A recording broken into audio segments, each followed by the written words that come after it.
महाराष्ट्राच्या राजकारणात काही नाती अशी असतात जी वरून साधी दिसतात, पण आतून त्यात मोठमोठी गणितं लपलेली असतात. काही भेटी अशा असतात ज्या फक्त हात मिळवणी नसतात, तर भविष्यातला संपूर्ण राजकीय नकाशा बदलू शकणारे इशारे असतात. आणि काही वेळा एखाद्या निवडणुकीत उमेदवार न देणं हाच सर्वात मोठा राजकीय संदेश असतो. सिल्लोड नगर परिषद निवडणुकीत नेमका असाच एक अनपेक्षित, धक्कादायक आणि स्पष्टपणे मैत्रीचा राजकीय हात दिसून आला.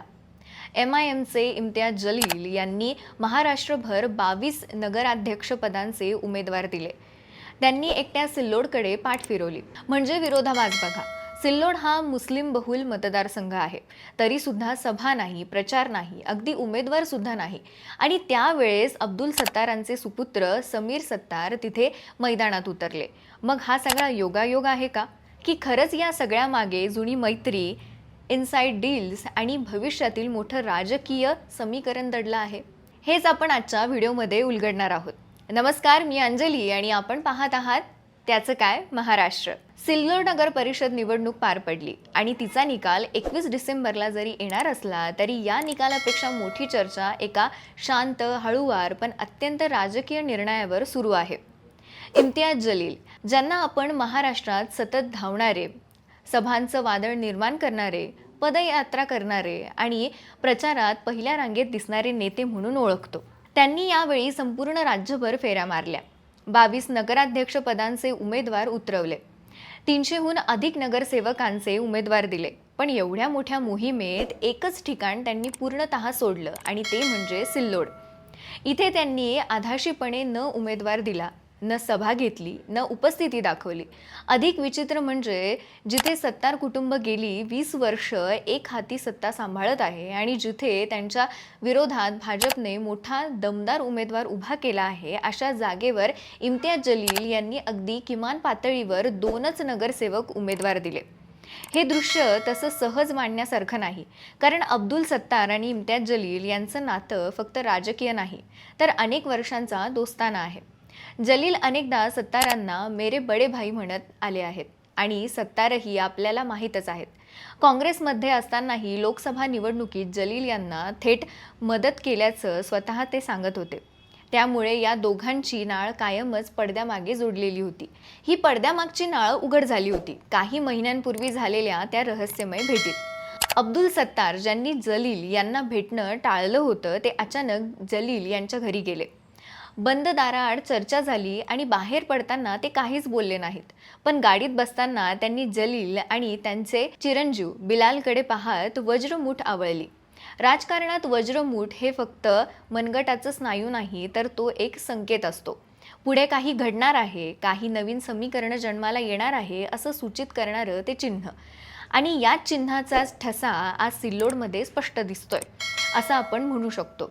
MIMचे उमेदवार न देणं म्हणजे जलील यांचं सत्तार कुटुंबाला दिलेलं अघोषित राजकीय कवच म्हणावं लागेल. कारण भाजपने यावेळी सिल्लोडमध्ये मोठा प्लॅन आखला होता. ते 2 दशकांची सत्तारांची एक हाती पकड मोडू इच्छितात. मनोज मोरेलू यांना मैदानात उतरवून त्यांनी ही लढत पूर्ण ताकदीने खेळली. पण त्यांना सर्वाधिक फायदा झाला असता तो MIMने तिथे उमेदवार दिला असता तर, कारण मतं विभागली असती. पण जलील यांनी मैदानातच न उतरण्याचा निर्णय घेऊन अप्रत्यक्षपणे सत्तारांच्या बाजूने वजन टाकलं. बरं, यावर जलील यांनी दिलेलं स्पष्टीकरण काय, तर वेळ नव्हता, जबाबदाऱ्या होत्या, सभांच्या मागण्या वाढत होत्या. हे तांत्रिकदृष्ट्या योग्य असलं तरी राजकीयदृष्ट्या फार सोयीस्कर वाटतं. यामुळे आता संपूर्ण चित्रच बदलतं. ही लढत आता फक्त सिल्लोडपुरती नाही, तर ती मराठवाड्यातील पुढील विधानसभा लोकसभा समीकरणाचा ट्रेलर आहे. जलील सत्तार समीकरण जुळतंय की नव्याने मजबूत होतंय, हा प्रश्न फक्त विरोधकांनाच त्रासदायक नाही, तर खुद्द शिंदे फडणवीस सरकारसाठीही विचार करण्यासारखा आहे. शिवसेना, उभाटा गट आणि काँग्रेसही ही गोष्ट व्यवस्थित लक्षात ठेवून आहेत. कारण MIM न उतरल्याने या निवडणुकीतील मतदानाची डायनामिक्स पूर्णपणे बदलली आहे. शिवाय सत्तार कुटुंबाची सिल्लोडमधील पकड, त्यांची सतत निवडणुकीतील कामगिरी आणि भाजपचे ते मोडायचे प्रयत्न, या सगळ्यात जलील यांची शांत भूमिका हा आता सर्वात मोठा राजकीय संकेत बनला आहे. या सगळ्या पार्श्वभूमीवर 21 डिसेंबरचा निकाल हा फक्त नगर परिषदेचा नसून ही दोन मित्रांची, दोन कुटुंबाची आणि दोन राजकीय प्रवाहांची परीक्षा आहे. पुढच्या वर्षीच्या मोठ्या निवडणुकीचा अंदाज या निकालातून लागणार आहे. सत्तार टिकतात का? भाजप त्यांना लगाम लावते का? आणि जलील यांचं शांत समर्थन हा फक्त प्रसंगानुरूप निर्णय होता की पुढील वर्षासाठीची मोठी राजकीय ब्लूप्रिंट? हे प्रश्न आता सर्वांच्या मनात आहेत. एकंदरीतच सिल्लोडची निवडणूक आकाराने छोटी असली तरी तिच्या मागे दडलेला राजकीय अर्थ खूप मोठा आहे. इथे एका पक्षानं उमेदवार न देणं हे सर्वात मोठं राजकीय विधान ठरलं आहे. जलील सत्तार समीकरणाचं पुढचं पाऊल काय असेल? भाजपचं आक्रमण कुठे जाईल? आणि या शांत मैत्रीचं रूपांतर पुढच्या मोठ्या निवडणुकात कोणत्या नव्या गठबंधनात होणार आहे? या प्रश्नांची उत्तरं आपल्याला 21 डिसेंबर नंतर हळूहळू पाहायला मिळतील.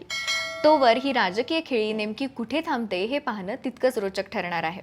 आपण पुन्हा या विषयाला घेऊन भेटणारच आहोत. तत्पूर्वी तुमच्या मते सिल्लोडमध्ये MIMने उमेदवार न देणं हे फक्त योगायोग होता की जलील सत्तार यांच्या छुप्या राजकीय समीकरणाचा तो स्पष्ट पुरावा आहे? तुमचं मत काय? कमेंटमध्ये नक्की सांगा. बाकी राजकारणाच्या आखाड्यात आपली नजर कायम असणारच आहे. तेव्हा कुठेही जाऊ नका, पाहत राहा, सबस्क्राईब करा. त्याचं काय? महाराष्ट्र.